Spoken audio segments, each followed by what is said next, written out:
Assalamualaikum sobat semua, selamat datang di Siska AP Channel, di mana semua informasi unik apapun dan dimanapun akan aku sajikan hanya di channel ini. So, sebelumnya jangan lupa bantu subscribe, like, dan tekan tanda loncengnya agar kalian tidak ketinggalan informasi-informasi unik lainnya dari aku ya. Oke sobat, di video kali ini aku mau menyampaikan info unik lainnya nih mengenai beberapa pendapat ilmuwan tentang apakah yang akan terjadi jika bom nuklir benar-benar meledak.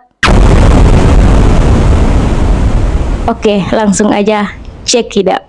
Apabila bom nuklir benar-benar meledak, maka efeknya bergantung pada seberapa banyak senjata yang dijatuhkan. Disebutkan dalam Life Science menurut Federasi Ilmuwan Amerika, Rusia mempunyai setidaknya sekitar 1.588 senjata dengan jangkauan setidaknya itu sekitar 3.427 mil atau 5.500 km sobat. Juga pangkalan pemboman yang menampung pesawat dengan kapasitas menjatuhkan muatan nuklir. Sementara sobat, kalau di Amerika Serikat ini, mereka memiliki 1.644 buah senjata. Kedua negara ini sobat mempunyai nyaris 5.000 bom aktif di antara mereka. Maka dari itu, perang nuklir dengan skala penuh bisa saja berpotensi yang mana akan menyebabkan kepunahan yang juga diikuti musim dingin nuklir atau yang biasa disebut dengan pendinginan global. Lantas, bagaimana dampak ledakan bom nuklir ini? Oke, yang pertama, akan jatuhnya korban dalam radius tertentu. Nah, sebenarnya nih sobat, ada banyak tipe dan ukuran senjata nuklir ya. Akan tetapi, versi modern dari mereka berfungsi melalui memicu reaksi fisi. Apa yang dimaksud fisi ini adalah pemisahan inti atom berat menjadi lebih ringan. Hal ini merupakan proses pelepasan neutron. Dampak jika terjadi ledakan fisi ini sobat, terkadang disebut pula sebagai bom atom, yang jenis rupanya pernah menghancurkan Hiroshima dan Nagasaki dengan kekuatan antara 15 dan 20 kiloton TNT. Sementara, banyak senjata modern lebih berbahaya dari bom Hiroshima dan Nagasaki ini. Menurut laporan yang berjudul Preventive Defense Project yang dipublikasikan Harvard Kennedy School, senjata nuklir berkekuatan 10 kiloton bisa menewaskan 50% masyarakat yang berlokasi di radius 3,2 km dari detonasi atau ledakan darat. Ini setara dengan bom Hiroshima dan Nagasaki. Kemudian yang kedua, ialah terjadinya radiasi sobat. Nah, sobat tahu nggak sih bahwa senjata termonuklir modern mampu memuntahkan bahan radioaktif hingga ke stratosfer, yang mana merupakan bagian tengah atmosfer, sehingga memungkinkan nih dampaknya secara global. Tingkat radioaktif bergantung pada apakah bom nuklir diledakkan dalam sebuah ledakan di udara ataukah di atas tanah. Jika diledakkan di udaranya misalnya, maka dampak secara globalnya akan lebih buruk, tetapi efek langsung di titik nol lebih bisa diredam. Namun jika diledakkan di atas tanah bagaimana?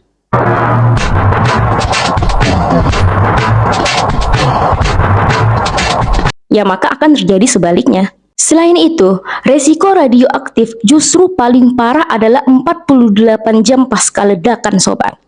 Buku yang berjudul Nuclear War Survival Skills di Oak Ridge National Laboratory juga menyebutkan bahwa ketiadaan hujan atau salju bisa menyebabkan materi radioaktif turun ke permukaan tanah lebih cepat.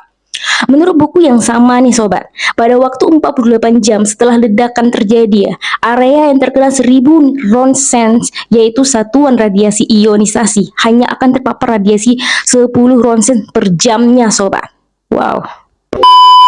Namun, separuh jumlah penduduk yang terpapar total radiasi sekitar 350 Roentgens selama beberapa hari ya. Kemungkinan besar akan meninggal akibat keracunan radiasi akut. Orang yang selamat pun tidak akan bebas dari bahayanya loh. Bahkan mereka bisa saja kemungkinan mendapat resiko kanker selama sisa hidup mereka. Lalu kemudian yang terakhir nih sobat, ialah akan terjadinya bencana lingkungan.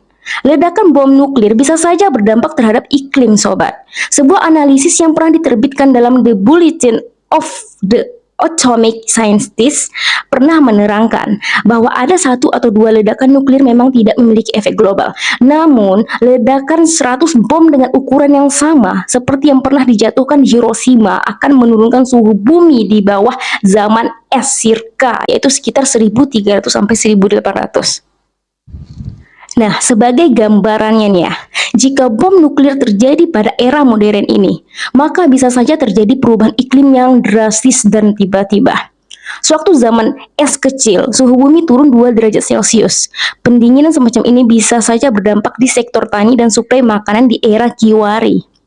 Nah, itu dia sobat, dampak-dampak yang mungkin aja bakal terjadi jika bom nuklir diledakkan. Gimana nih menurut kalian? Komen di bawah ya. Dan aku pribadi sih ya, berharap semoga bom nuklir tidak akan pernah diledakkan di daerah manapun. Dan semoga kita semua dijauhkan dari perang dan sejenisnya ya. Akhir kata, wassalamualaikum warahmatullahi wabarakatuh. Insya Allah sampai bertemu lagi di minggu selanjutnya.